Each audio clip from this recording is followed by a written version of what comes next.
NFL Nation, we are back. You got me and your boy Dave. We're breaking down Christmas weekend. Oh, what a fun weekend it will be. Uh, Unfortunately, we don't have Jay with us tonight. Going through a little personal for him, but he'll be back next week. He is okay. But we're going to carry you through this weekend. We got a couple games on Christmas Day, which is fun. So for tonight, just like last week, you're going to get two drafts: Saturday slate, Sunday slate. Now, of course, as I promised, I would get a win last week, and I came through. I got one out of the two. I came close to getting this week, but at least I got one. Dave, how you doing tonight? Joe, I'm doing great. 3 days away from one of my favorite days of the year, not just because of, all the sports that are going to just pile on both Christmas Eve and Christmas, but just the opportunity to just sit back, relax, and really reel in the year and get ready for the next one. So I'm real excited for these next 3 days. But with that said, last week, Joe, let's go over it just real fast. You did almost get the sweep. You needed a little comeback, and the charge started on Saturday. A little bit skewed here, but just stare at the two teams on the right.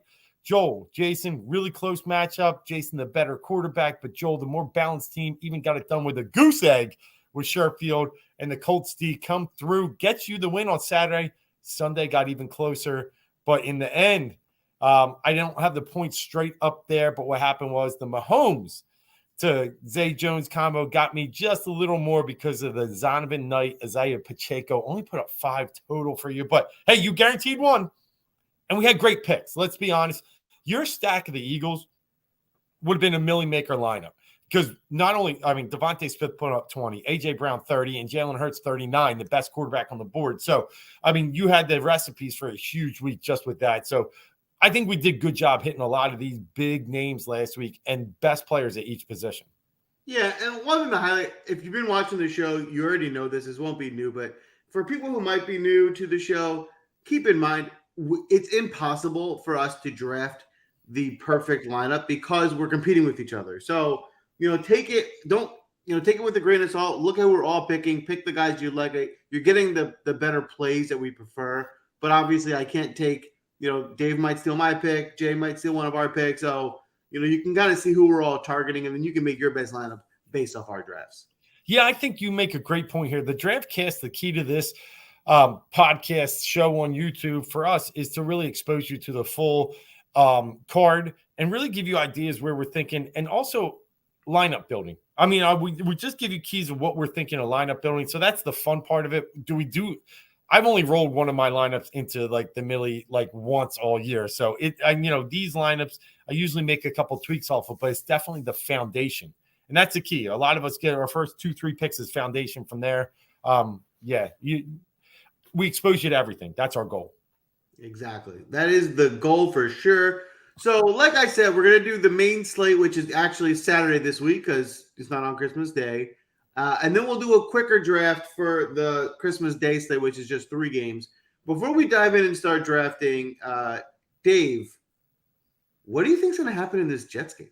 Oh, it's ugly. I have been watching most of it. Have a couple decent lineups. I have T-Law and Ingram as my main captains tonight, and that's doing well. But the problem is they're giving it to ETN way more than I expected. He's got 18 carries beginning of third quarter.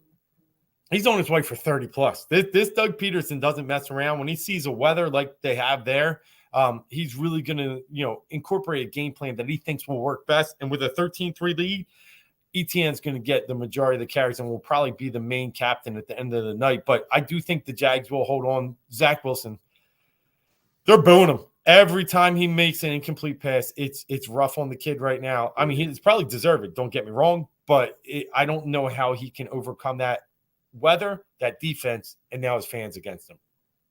Yeah, I totally agree. He's in I think you said it right? How can he overcome this, right?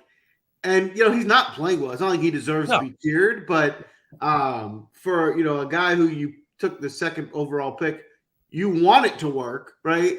You're not helping him. You're just making it harder. So I sympathize with him. If I was in his shoes, I'd probably be crumbling too.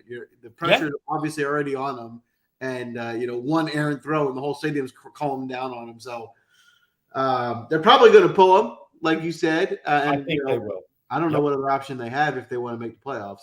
But it's a shame. I feel bad for him a little bit. There's a part of me that does, because he actually sat on the podium last week and kind of, swallowed the pill, a big one, and admitted he missed some throws, and that's on him. And it showed a little maturation, but it's just not enough to where they are right now, because of the fact that they were 7-4 and started to whittle away this potential for making the playoffs for the first time in 11 years. So the fans they're out for blood, and the blood's going to be that of Zach Wilson. And I'm not sure he's going to survive. I think he's probably moving on to another team very near future. So, and fair or not, it's New York. And New York's a lot like Philly. Once they latch on, it's going to take a miracle for him to kind of get out of it.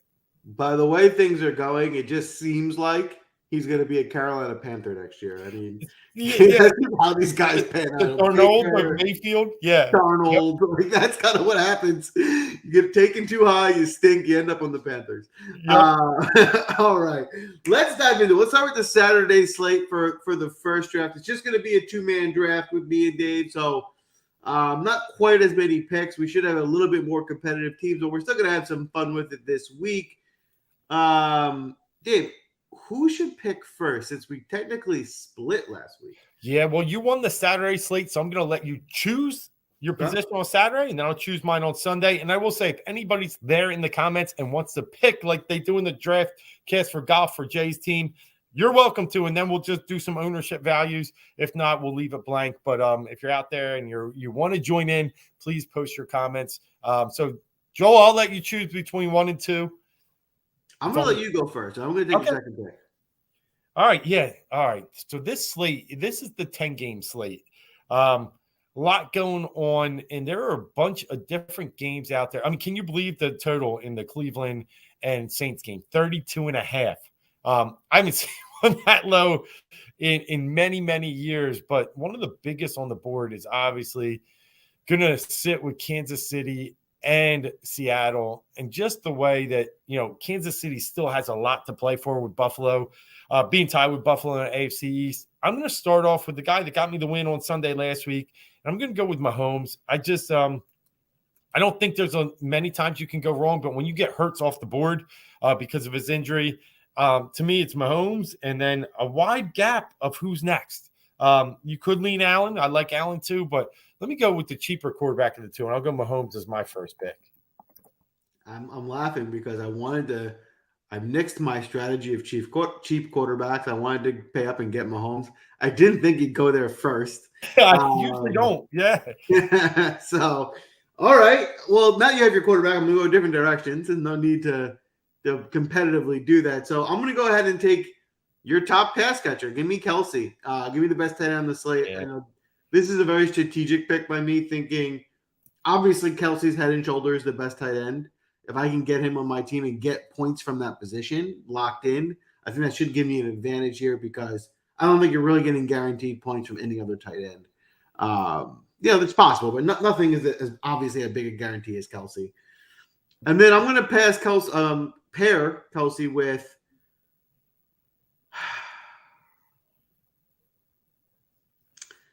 this is what I want to do. I'm afraid if I take the guy I want to take here, what it's going to do to my budgeting, because I'm really going to be low on funds.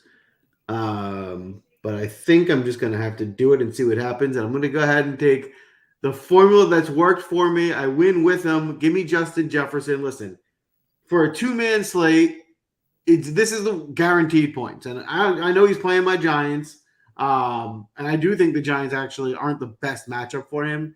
But I think we're starting to talk about a guy who is matchup proof, who's one of the best, if not the best player in the league. And I think just his floor is so high for this draft that it just makes sense to have him on my team. No, that's a game with one of the highest totals as well. I think you're going to see some points in that game. And I mean, look what AJ did to him last week. Look what some number ones have done to the Giants recently. You can go as far back to Terry McLaurin.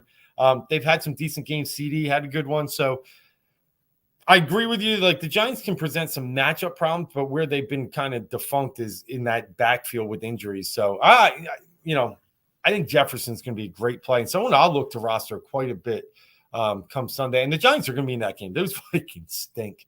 Oh man, and I want to get some action in that game as well. But there was a couple other areas that I wanted to attack, and I think I'm going to go there first.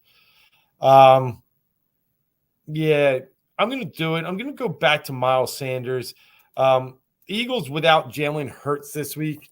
I think there's going to be a few ways they can play this game, but we watched ETN have a big game against the Cowboys last week, and we've seen some other running backs get some room. The Eagles had some good rushing success against them before. I think they go passing early and then just try and in the middle, really dominate with the run game and keep this more to a ground game than an air game. So I'll take Sanders for 6,200 there. I think he's good value against that Dallas defense. And then I'm going to come back, and I don't like this guy, but I know he's a gamer against the Eagles, so I'll take Ezekiel Elliott. I love Pollard, but the fact of the matter is Pollard's 1,000 more, and they're pretty much split and carry. So I'll take Elliott with the higher touchdown equity and get my action in this game as the running game. Interesting. Interesting. I'm surprised you really did go the full running game there. Yeah. Zeke I like, and every week my catch rate too with Zeke is that I think Zeke's a really good pick for a small tournament, for head-to-head, for what we're doing. I think he doesn't have a high floor. He scores a lot. I think the problem is with Zeke pretty much locked into a timeshare, I just don't see him ever breaking his ceilings. I don't like playing Zeke in tournaments, but for small tournaments, head-to-head, things like that, I think he's a great play. Yeah. All right. I'm going to have to make this lineup work. I'm going to go ahead and take Eagles defense to start. Right, I'm going to start playing defensive. I need a cheap defense because of where I started, and you already took running back. So I think me getting that cheap defense. I think the Eagles. Dak has been prone to some turnovers recently.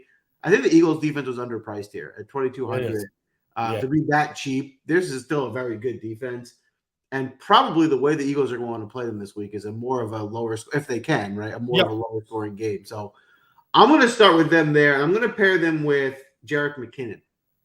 So I'm going to go back to another Chief who, at the end of the day, the way that they've been playing, if they're going to throw him the ball 10 times a week, he's got such a high floor with that 7 or 8 catches that even if he only turns it into 50 yards or 60 more yards, right, that's enough at this price that's still under $6K. So I mean, the risk is, are they going to continue to throw him the ball 10 times a game? They have the last couple of weeks. If that continues, this is too cheap of a price tag. It is. And I know at some point last week I said, it's going to go back to Pacheco. Man, was I wrong? And I mean, it did from the ground game perspective, not the air game. And more where I was wrong was the fact that, a team like the Texans hung in there. That was very surprising. And it did force them to use McKinnon more. So I do like that pick. I think that's a good pick there. I think we're starting to see some consistency out of him, which is all you're asking for in DFS. Exactly. All right. Well, I've definitely drafted the top of my lineup, which is somewhere that I just wanted to kind of lock down some game environments I wanted to be in. So now I got to get a little cheaper here. And I'm going to go to one of the guys, that has been playing pretty well at a tight end position. And I'm going to go with Chig Okonkwo. He's just been a steady force there. My only concern and my worry is that now Tannehill's out.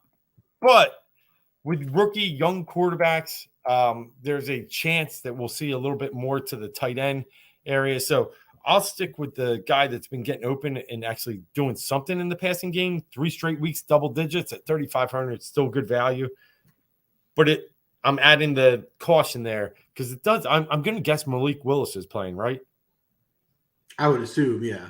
Yeah, which we saw last time was just run. But it is, and he did play against Houston last time, so that'll help out a little bit. And then I got to stay a little bit on the cheaper end again And there are a couple games that I do like from a cheaper environment. I'm going to go with the Bills receiver Isaiah McKenzie and try and just get a $4,000 receiver in here so we can just pay up and get a little more value. You're going to have to win with some lower value guys. There's no doubt about that. And McKenzie has that potential or pop. He hasn't been hot lately, but he's been steady. He's still got 10 catches in the past 3 weeks. Week before that, he had 6. So 16 over 4 a game in that environment against the Bears that you can really pass against. I'll take McKenzie. I like it. I think that makes sense. He's been definitely on the uptick in terms of targets and being more involved in the offense. All right. So for me, I'm going to go ahead and take DK Metcalf. I'm really going for this game, right? I think this game has the potential to be high scoring. I'm concerned because it is. I am seeing it's going to be freezing cold. Cold doesn't necessarily mean they won't score as much, but it's not ideal temperatures or scoring conditions. But other than that, this seems to be the game I think will go over. So with lock it out, especially, I just think that means there's just more targets for DK here. And then I'm going to pair him with, and let me just see if I can make this salary adjustment work. Can I do this? I can. It leaves me a little bit stuck, but it might be worth it.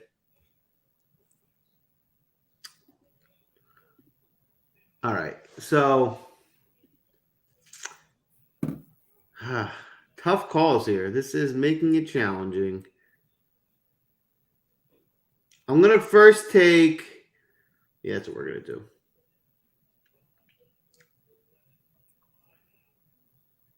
Tough one, actually. Maybe not. Okay, here's what we're going to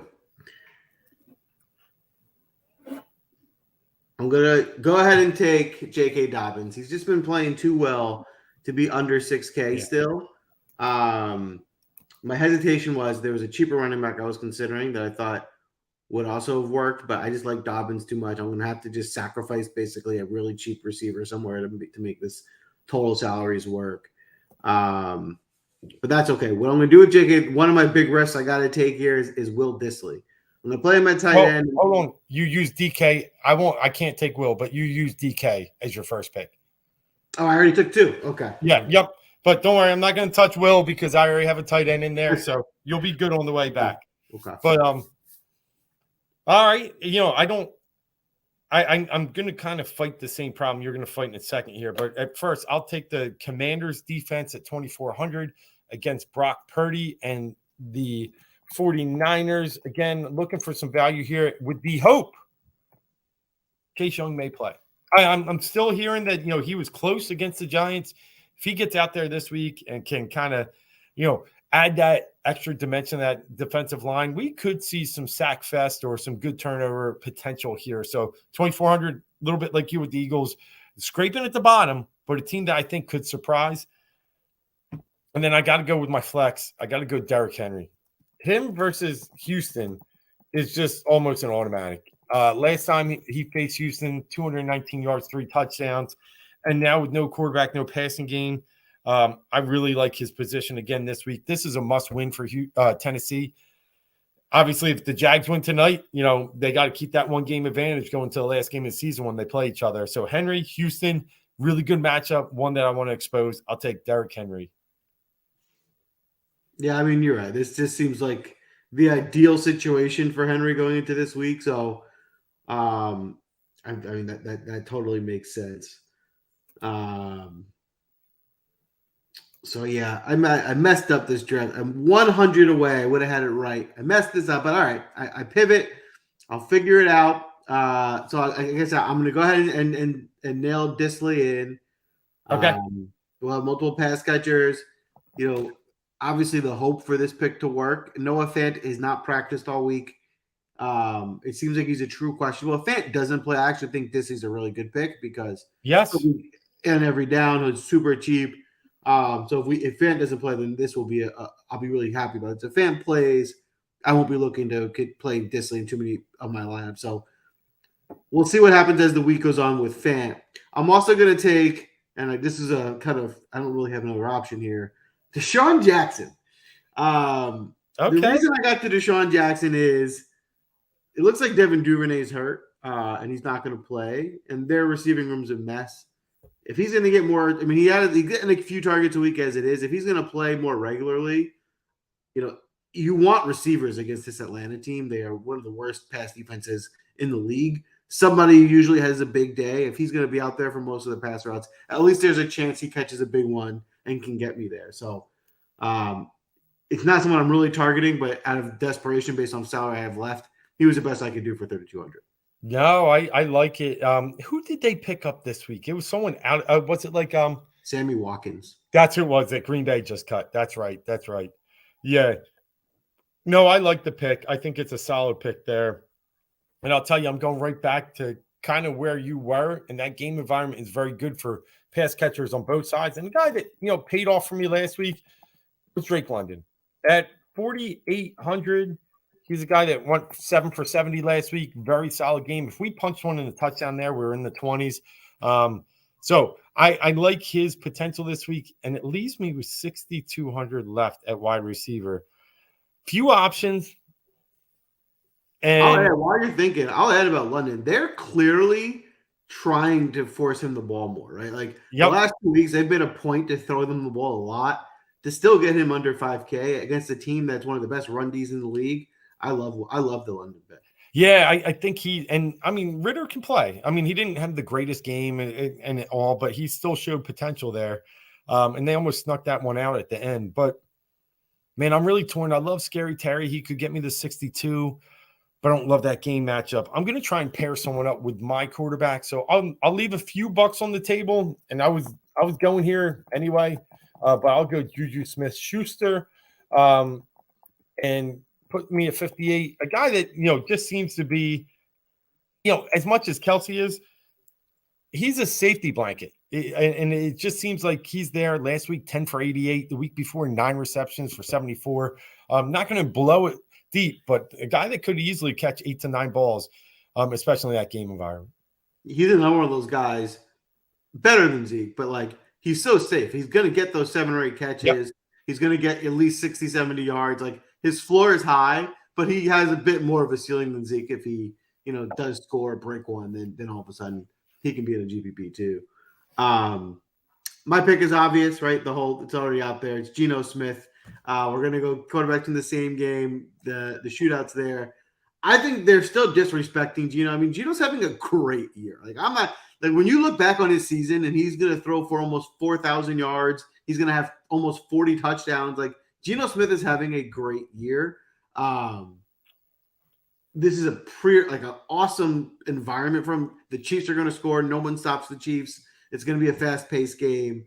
I think, in my opinion, Geno Smith should be in at least the lower 6K range. So to still get him under 6K, I think is a great value. I like the pick. Geno has been the guy that's probably broken 2 slates this year. He definitely had scored enough in about 6, 7 of them, but 2 of them he completely broke it. And one was against the Rams recently, so can't write him off. And they still got a lot to play for. So that leaves you with what? Geno, Jarek. You're getting in there with DK, Kelsey, and Disley. Let me ask you this question before we slip to the Sunday slate. 5 can get you there, right? I mean, on the perfect game environment, 5's probably the ideal number that you want to get in. If that's the game. And on a slate that's not a full 14, you want to get in a game you love. You've seen lineups win with 5, right? And what's funny? That shift, and maybe I have a short-term memory, but I feel like this year it's happened a few times. And I feel like it's not normally something that's happening, but this year it's been, like you said, I think it's been several times this year where it's been a single super stack from one game that has hit. And so I think it's a combination of things, but especially now seems the time to do that with weather getting worse, some games just not being good scoring environments. You find that game that goes way over, I think there's a ton of room for, even look at last week, what was it? The Vikings, right? Obviously every guy on the Vikings was the guy to play because they went completely off it. You couldn't even compare the stats with them in any other game. And that was a shorter slate. That was only a couple games. But they were down 33, right? They were down. That took that perfect environment for them. Exactly. But you're right. But that's the point. If there's one game that goes over and is just different than every other, and you hit that game and super stack it, you're going to win a lot of money. Yep. No, I totally agree. I do. And I think we saw it this year in the Baltimore-Miami game. I want to say you had like both receivers, Waddle and Hill hit, and then we saw it again. It might have been Seattle-Detroit.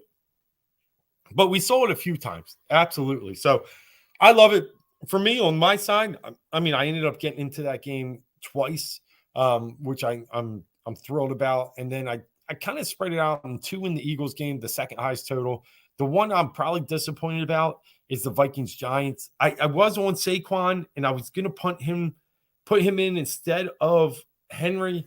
I think Saquon's going to have a good week, but I felt safer. And like you said, in this kind of matchup here, I wanted to go with safety. In the GPP, I might take a swing on Saquon this week. I really think he's got a chance to be a slate breaker. And he's under 8K. It does feel like, I hate to say this, it's just how I think. Listen, Saquon's one of the best running backs in the league. He's the whole offense. It does kind of feel like he's due, right? Like a big week is coming for Saquon, and this seems like this could be it. It does. I mean, Minnesota is not good defensively, especially against the run. And I just, if the Giants have any chance of winning this game, it's Jones and Barkley, but with legs. I mean, I just think you get the receivers, forget about it, right? If I was going to take one, I'd take Hodgins. James looks fine too. Either one, 3.9, 4.1. I thought about them over McKenzie.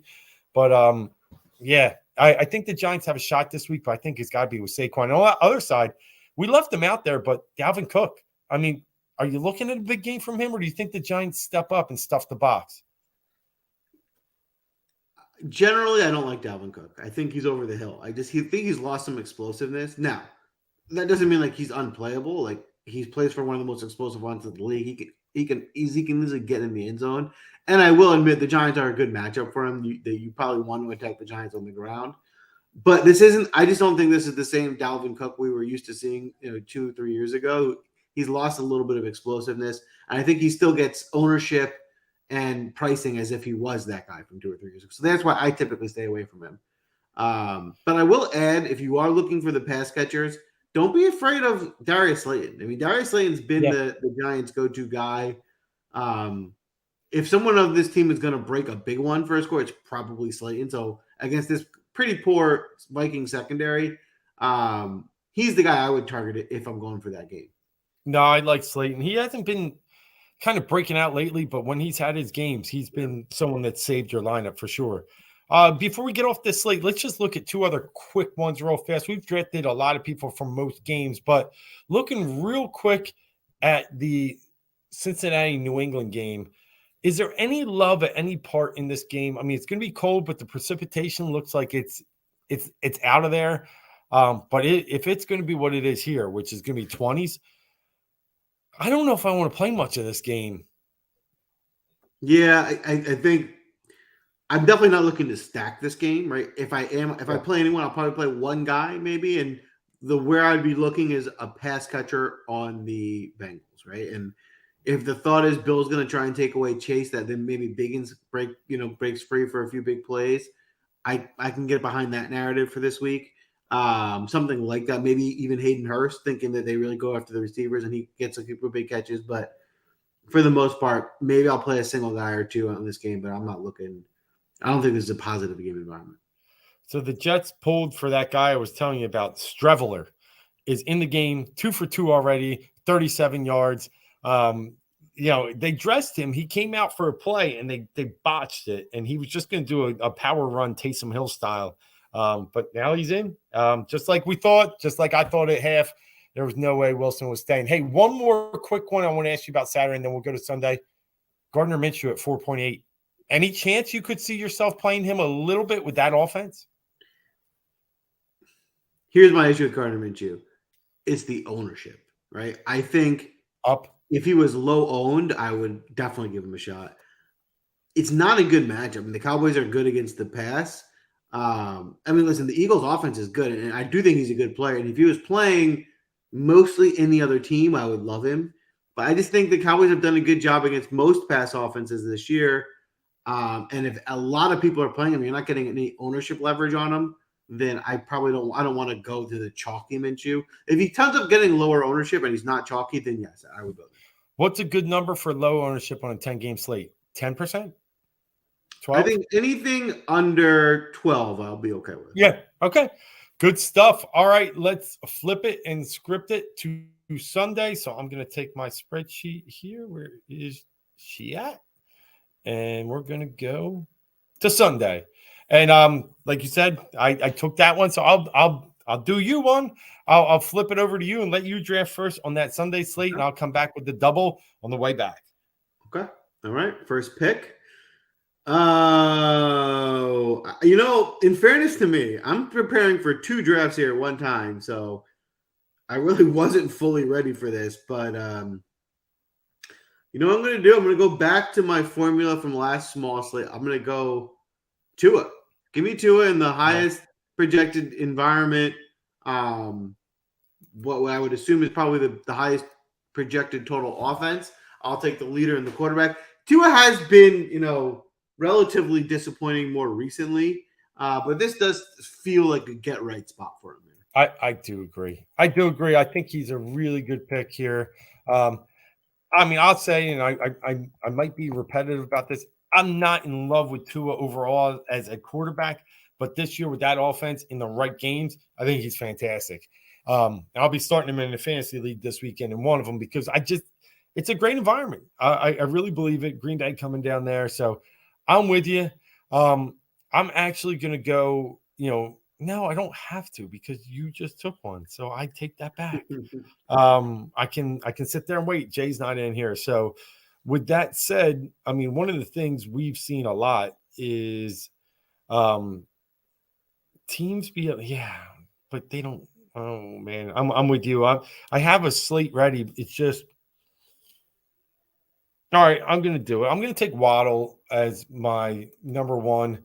Like you said, you kind of did it to me, and it made sense. I'm not saying this is retribution, but when you took Kelsey, when I took Mahomes, it's just the passing game I like the most this weekend. I love Tyreek. Don't get me wrong. But Green Bay has that one little pest back there. What is his name? Alexander. That will make some troubles for Tyreek, and I think leave some gaps open for Waddle. And then, while we're at it here in that game, I think Christian Watson is still good value too. So I'm going to go Christian Watson as well. Green Bay still has a little bit to play for, and if we can see some fast jailbreak kind of scenes in this game, it's Watson that'll be the beneficiary on the Green Bay side. Well, boom, I like it. I think that makes sense. All right. Who am I going to start with here? I'm going to go ahead and start with Tyreek Hill. Makes sense. Listen, I got Tua. I got to get one of them on my team. You took Waddle, so he's going to get thrown to a lot. I don't think I need to spend too much time explaining why we like Tyreek Hill. Everyone knows who he is already. And then I'll pair Hill. This is an interesting pick. My thought process here is, one, I need to, save salary because I started pretty heavy with Hill and Tua. And I know this pick is going to sound gross, but because of his pass catching, he's actually a pretty safe pick, I think, from floor. So I'm going to take Leonard Fournette. Okay. He hasn't looked great this year, but to get a running back under 6K who is pretty safe to catch at least 4 passes, which is 4 points to start. If he runs one in, gets 50, 60 yards, and only, let's not forget, it's not, you don't have to compare him to 20 other running backs. You're comparing him to really 5 or 6 this week. So I like his floor and price tag.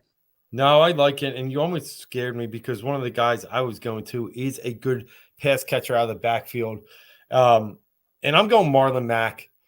He seemed to kind of shine the last few weeks, averaging 16 fantasy points on DK in 2 straight weeks. So we're starting to see some consistency like McKinnon at 4,600. I got to go cheap at running back because I just don't think there's value there. And that's kind of where you were going there with Fournette as well. Because if you look at Fournette, you're right. It's all about the pass catching game for him because he's averaging way under 4 yards a carry. But Fournette hasn't had a under double-digit game for 7 weeks.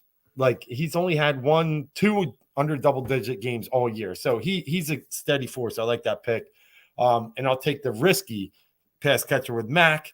I'm going to go with Mostert as well. I wanted to go back.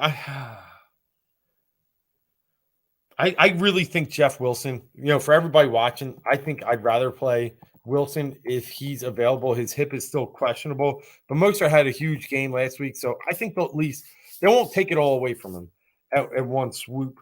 And Green Bay being one of the worst rushing defenses in the league, I'll go Mostert. It's a good pick. I like that. All right. I'm going to go ahead here and I'm going to go with first pick. I'll take Chris Godwin. Yep.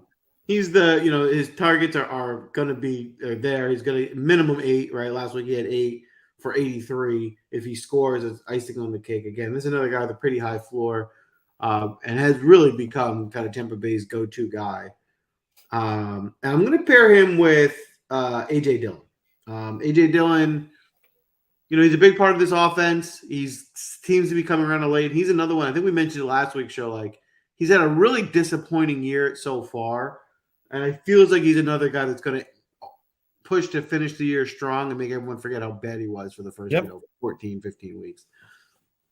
Like, he had a big game last week. I actually think Dillon's the better running back. And I understand that Jones has more the kind of shiftiness and ability out of the backfield to catch balls. But if you want to do a pure running game, he's a guy I would love to have because he's a force. And obviously last week he was able to show that off. What did he ended up with 2 touchdowns on his 11 carries and still had 3 catches. So I like it. All right. I was torn which quarterback I was going with, but this will play my hand. I'm going to go Mike Evans here at 6,200 and then take Brady up top. He's been horrible all year, but there has to be one game left in that old man's shoulder. And everybody, I know Sticks has been calling in, a lot of other people, it's coming. If you can't shred Arizona, you might want to hang it up on Sunday. So I'll take that chance that he does get that one shred game in. They're still playing for something. So pair it up with Evans. I like that stack. In Brady's defense, I will tell him this. I do see Brady maybe hasn't made as many deep downfield throws this year as normal, but Brady was never known as a guy that was always slinging it all the way down the field. Brady was the guy that was, hitting his routes because he's letting guys were then, you consistently get completions, guys make plays, and that's why. And he's still having, his numbers aren't that bad. The problem this year is these guys aren't breaking them off, right? You get a slant and you break one finally, and they're not getting broken. And so, if they just keep doing these dinks and dunks and nothing, and no one's making plays with them, then it's going to struggle. So I don't think it's all on Brady. Brady is who he's been, right? Not always down the field. That's never been him. But somebody like Godwin, Evans, it's on them to start making some bigger plays too. And they're going to throw, right? They're just, they throw 70% of the time. So you're just looking for one of those games he finally gets maybe a little react, maybe something that breaks the slate for him. Exactly. All right. I'm gonna keep getting my game environment juiced up here. I'm gonna go with Romeo Doubs. He came back last week. He had 5 catches. Watson's obviously the number 1 guy, but I don't think Doubs is too far behind. And so I think, it's possible. I think Doubs has a pretty good floor here where he can get, 5 or 6 catches for 50 yards. And in this 3-game slate, that might be all I need out of him. And I'm going to take my tight end here with Trey McBride. I need to get value and save some salary. He's been involved. I think it's actually more beneficial that he's getting the young rookie quarterback. They've probably been practicing together at the beginning of the year. They have a rapport. If he gets another 5 or 6 targets this week, he should be able to meet value. I've liked him. And I liked him. I liked that draft pick that they did. I know they had Ertz early, so he couldn't really really get inserted in the lineup much. Tight ends don't seem to bust their rookie year. But he has definitely looked all the part of that kind of, top end talent that they were getting. Where was he? Out of Washington, I want to say. I'm trying to remember. Who? McBride, the college. That does. Ooh, I don't remember. That's something we It'll should. come back to me. But yeah, I mean, I know Dulcich was UCLA. It'll come back to me. But he was a guy that definitely he's starting to Colorado get State. Colorado State. Okay, up in that kind of area. But yeah, cool. All right, so I gotta at least plug in a defense first, I think, and foremost. And it's not like me to spend up, but this week I will. I'll take the Broncos at 3,600 and take a shot. This Baker, even though I laugh and said let him cook that other week, there's right environments for him. He's still not going to score 20. It's just Baker. And I can take a defense this week and pay a little bit more the way my kind of salaries are balancing out with 10-4 left. I mean, I can sit here and grab a 3K tight end to go with Brady here and still save myself 7. Let me see if I like that. Yeah, 7 gets. Yeah, I might do that. Yeah, I'll do that. I'll go James Conner in my flex. It's just someone they've completely relied on in the past few weeks, and he's shown he's able to at least take the load. So I don't think, to be honest with you, Kingsbury comes back next year, so he doesn't care who he runs out there right now, and he's willing to run his starters to the ground. So I'll take Connor at 7K, leave myself 3,400 tight end. All right, I'm gonna go ahead and take the Cardinals defense right on against Tom Brady. Mainly because they're cheap, not because I want to target Tom Brady, but I really need to get a salary saver, and I feel like I'm better off going Cardinals here. On the Bucks got to go on the road. The Cardinals want this to be a low-scoring game. They're going to do everything they can because they're not going to win in a shootout with he's not a rookie, Tristan, but he's very little experience. So I'll start there, and I'm in my flex spot. I'm going to go with Cam Akers. Right now he's pretty much the offense that they got at the Rams. So he's getting more involved. He looked a bit better. If he punches one in, he should certainly meet value here. Yeah, I like it. I mean, again, this is auditioning for next year. Kyron Williams there, but I think Akers is a guy they got to figure out what they got with him. They've obviously let go of Henderson. It's, let's figure it out for the last few weeks. I have liked Akers' potential. I will play him in a bunch of lineups this week, so that's a good pick. I'm leaving with a tight end here. I do have enough for Gesicki, but Gesicki has 1 catch in his past 4 games. And that just doesn't feel too good to me. If I look at Otten and Brait, I'm really confused which one they like better right now. But I'm going to roll the dice and say it's Cade Otten this week. At 3K, I can at least get a really good grasp of the Bucs passing game here with the receiver and tight end. I kind of like the way it's rounded out. I get, some exposure. I got 3 tight in that Green Bay-Miami game. And then just a couple sprinkles, the running game in the Arizona-Denver game. So I kind of like how I've balanced this. And same with you, because what you did there is, I spelled that wrong, but Tyreek and Tua and that game, you've got a lot of investment. And that's the biggest game on the slate that day. Yeah, that's my strategy there. Just after doing this draft and talking through it with you, it's a bit of an ugly Christmas day. So if we're being honest, it's not the most exciting football games, but I think that just makes it more strategic and more interesting from a DFS perspective. I think you're 100% right. That the ugliness of Christmas Day. I mean, you got that great game, Green Bay, Miami, early, nice, but then you got to throw up at 4:30 and watch Denver and the Rams and Baker and Russell. But then, almost unwatchable.